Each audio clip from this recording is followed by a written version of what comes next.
Hello, my name is Paula, and I'm very proud to present my final project for the Resource in Education and ICT course.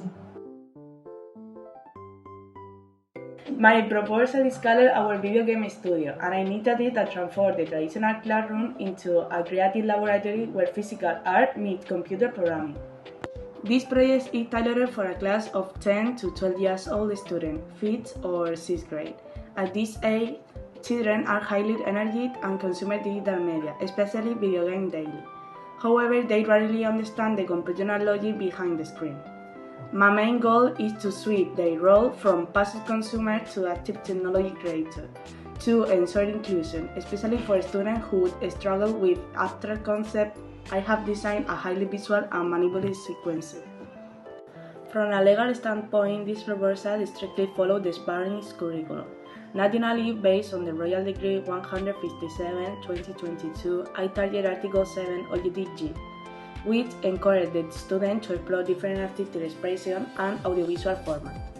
Regarding digital competence, Annex 1, this project strongly developed a descriptor CD2, reworking digital content in various formats, and CD5, using block programming to solve a concrete problem.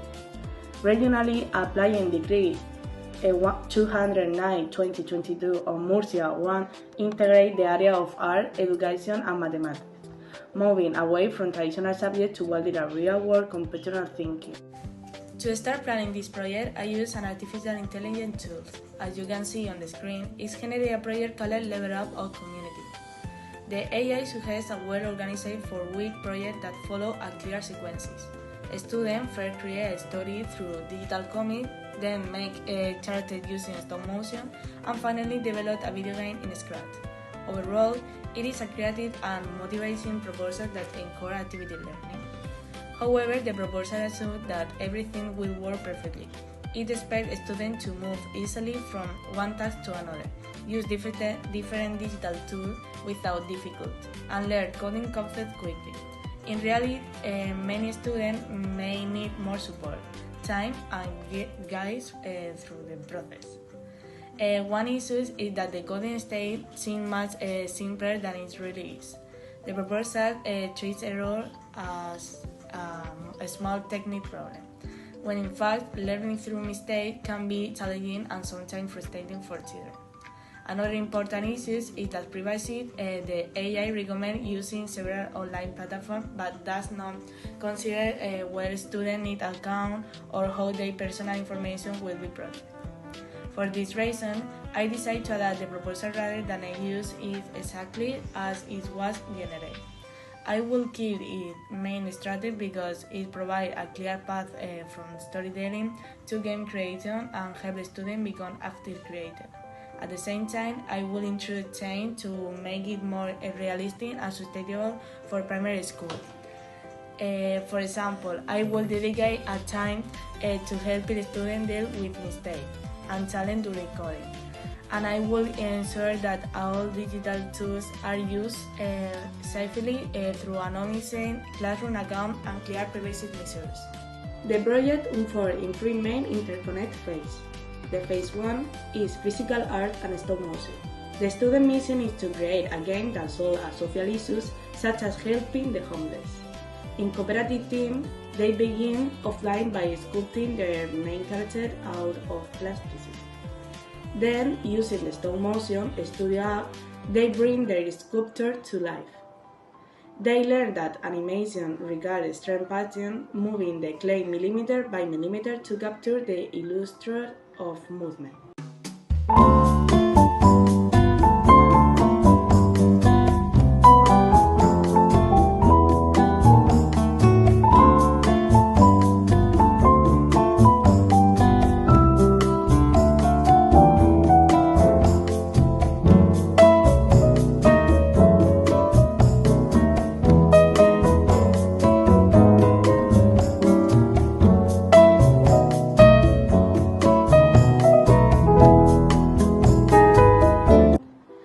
Phase 2, digital storytelling through comic. Before writing any code, students need to define the narrative context. We use a digital comic generator, like Pixton.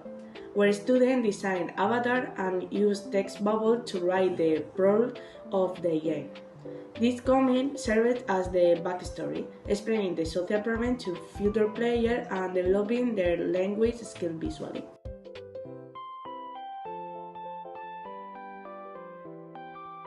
And the phase 3, coding in Scratch. Finally, students import their stop-motion sequencing into Scratch. To avoid cognitive overload, I provide a base template. Here, they act as a real software engineer, using mathematics, X and Y axis to program interactive logic, such as if the character collects food for the shelter at some point.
To justify this choice, I rely on the Picrat model. Stop motion and Scratch place a student in a creative relationship with a technology. Stop motion transforms the traditional art class by animating static objects, while Scratch transforms abstract math into an interactive real-world application. The digital comic amplifies the writing process, offering a dynamic alternative to traditional paper issues. For assessment, I use a formative approach.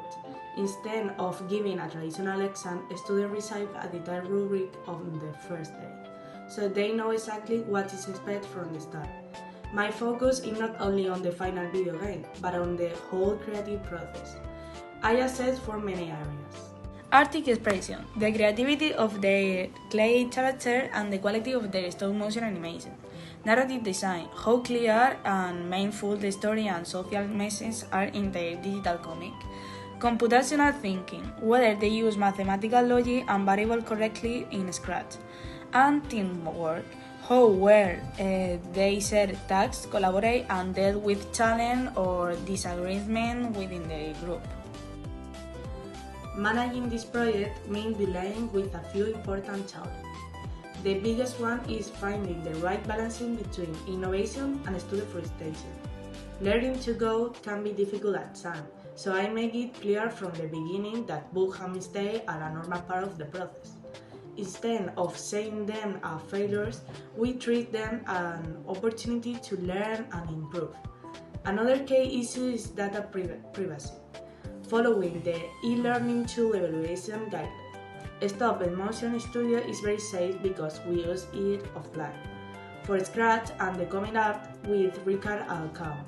I use an anonymous Classroom account and a single teacher account whenever possible. This way students never have to share personal information. I also know that some families may be concerned about screen time. To address this, I send a short message through Telegram explaining that the tables are being used as creative tools, like digital paint brushes, rather than for passive entertainment. I also invite families to our final video game fair, where they can see the project their children have created and celebrate their achievement. To organize this project in a clear and effective way, I use the ACAD framework. This helped me connect my learning goal with the activity student career in the classroom. The project is based on the idea that students learn best when they are actively involved. Instead of simply receiving information, they learn by creating, discussing ideas, and working together. The activities are planned step by step so that the student can learn progressively without feeling overwhelmed. First, they create a clay model, then they use those models to design a digital comic and develop a story.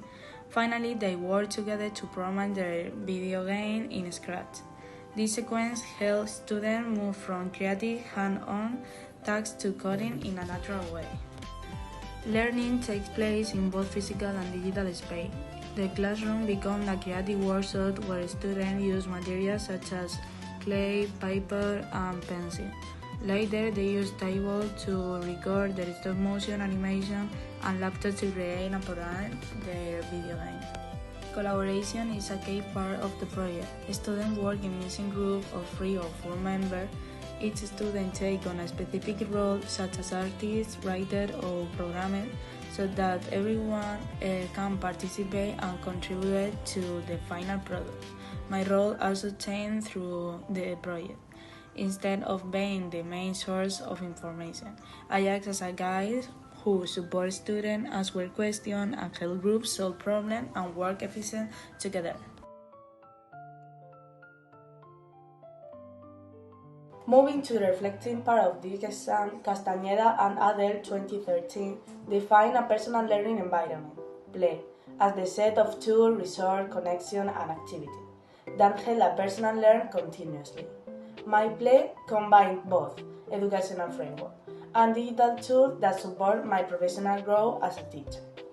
I would like to keep these 5 elements as part of my learning journey.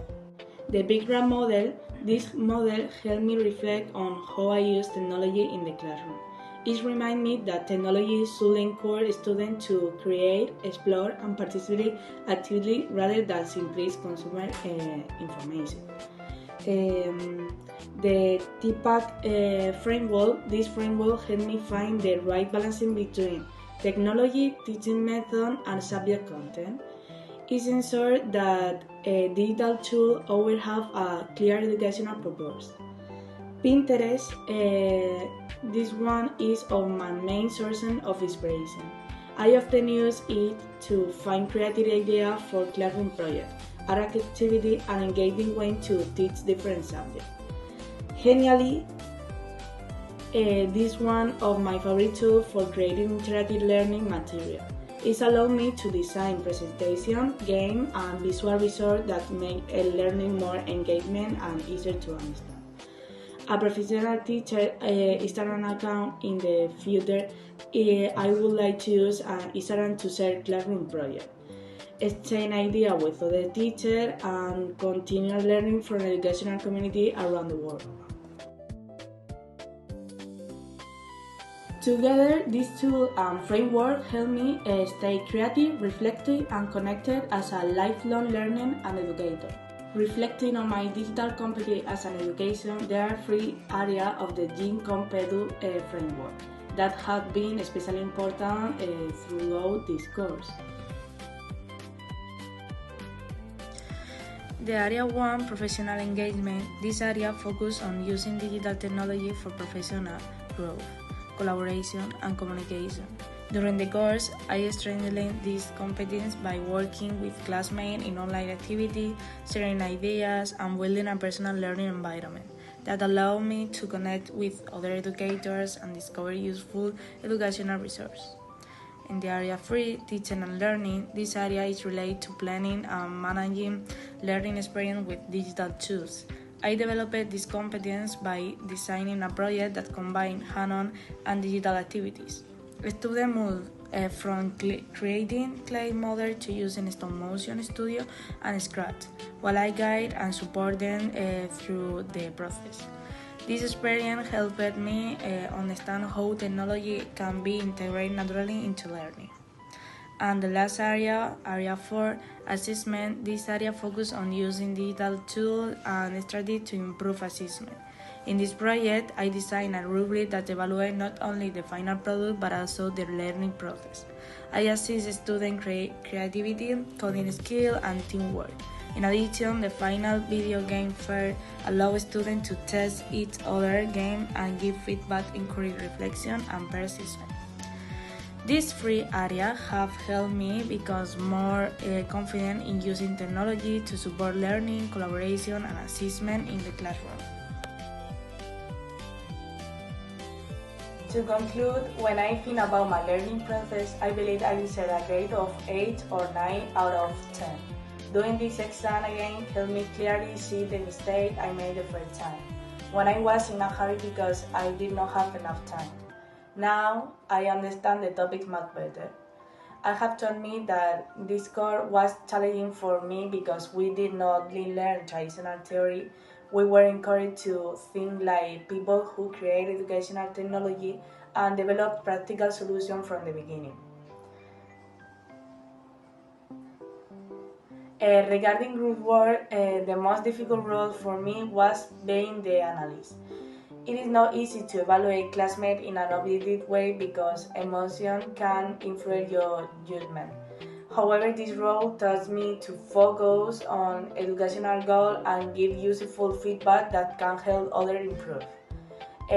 Finally, my experience using artificial intelligence during this exam taught me an important lesson.